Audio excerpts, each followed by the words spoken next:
Not gonna lie, this one will hurt. I love my playlist. Yeah, this is about the Spotify boycott that 5051 and Indivisible have called for because Spotify is running ICE recruitment ads on their platform.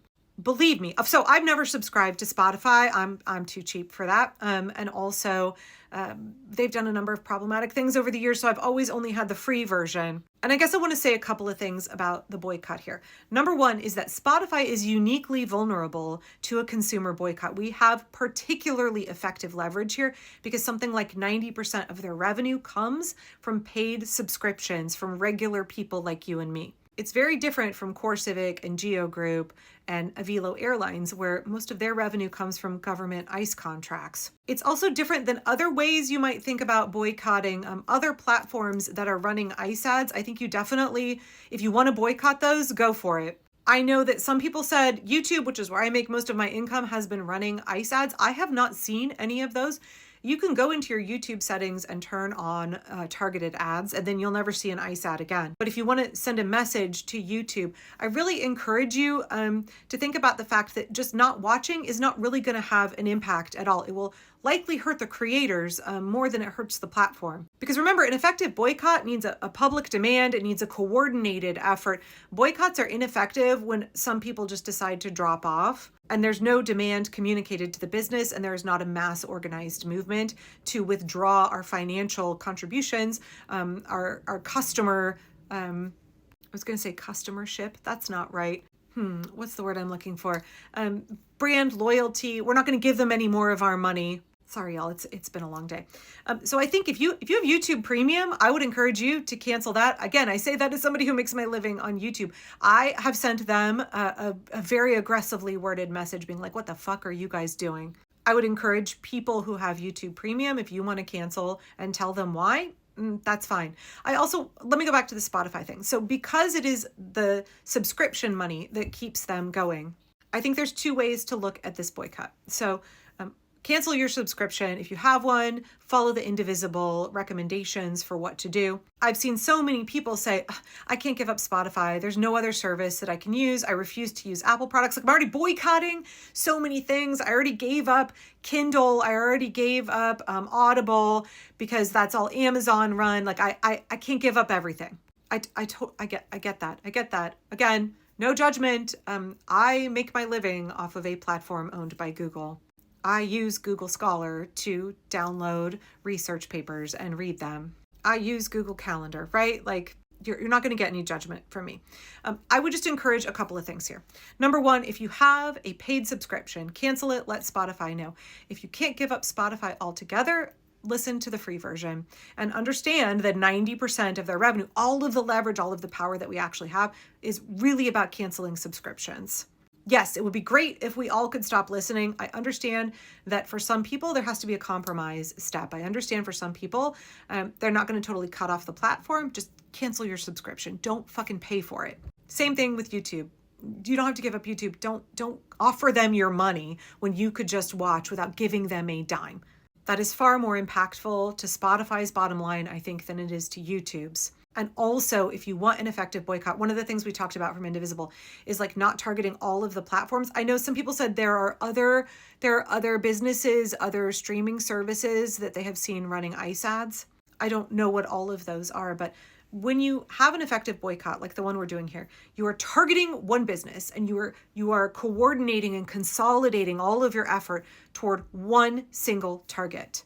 Part of the reason the Disney boycott worked so well, we fucking focused on Disney, right? And anything Disney owned, Hulu, but primarily Disney Plus, and then people jumped on Hulu as well because, again, same parent organization. That was incredibly effective because people only had to do one thing, and they only had to stick it out for one thing. In all honesty, y'all, this is not actually just about Spotify, right? This is about sending a message to every corporation that, hey, if we target you, you're in trouble. If you piss us off, you're in trouble. And if you support the regime, if you are running ICE ads, you're pissing us off. So you're in trouble. We are targeting Spotify to send a message, not just to Spotify, but to every business, right?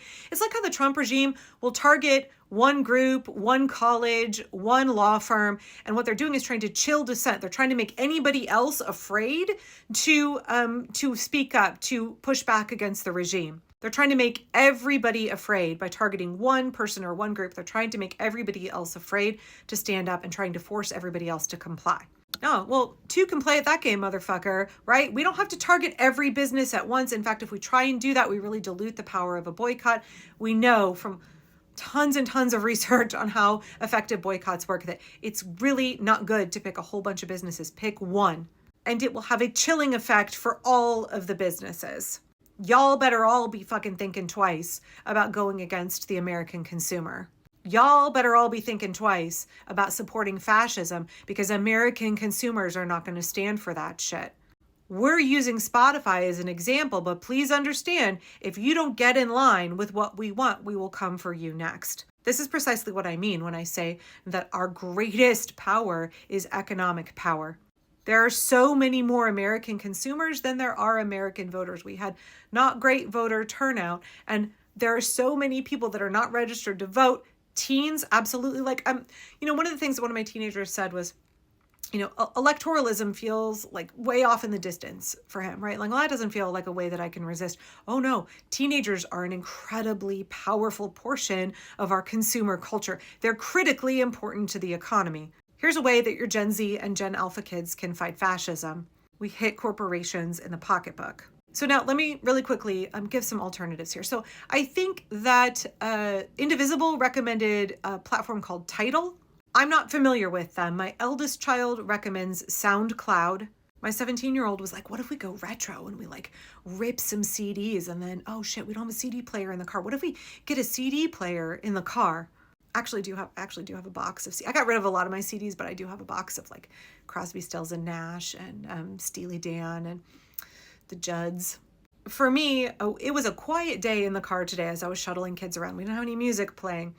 We had a lot of conversations, though. We had really good conversations. So maybe see this as a chance if you are in a carpool or ride around with your family, like maybe y'all can chat each other up now. I've been listening to a lot more podcasts lately. I don't know about you, but 2020 through 2023, I just was like nonstop podcasts.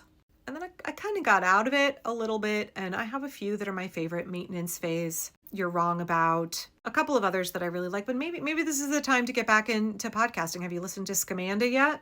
Additionally, I would suggest folks get the Libby app if you don't have it already. I binge multiple audiobooks a week. I like to listen to them on 1.85 to 2.1 speed. I like just running through books. Maybe there's an audiobook that you want to listen to at a normal speed because you aren't like very high energy, like you're not like frenetic like I am. And maybe your family wants to listen to that in the car. I love Libby, right? I don't use Audible. I've never had an Audible account. I did have a friend that would let me listen on theirs, but I don't support Amazon products. So Libby it is. And we should be supporting our local libraries, right? Support your local library. Maybe you want to start listening to your local classical station. Maybe you want to start supporting your local public radio.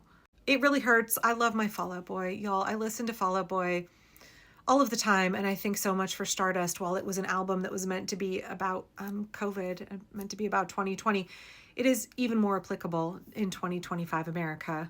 I guess I got to buy a copy of that album in order to listen to it right now because I'm not doing Spotify. So I hope that was helpful. I hope that maybe was some additional context and additional suggestions that might be helpful. Thank you for being willing to sacrifice on behalf of democracy.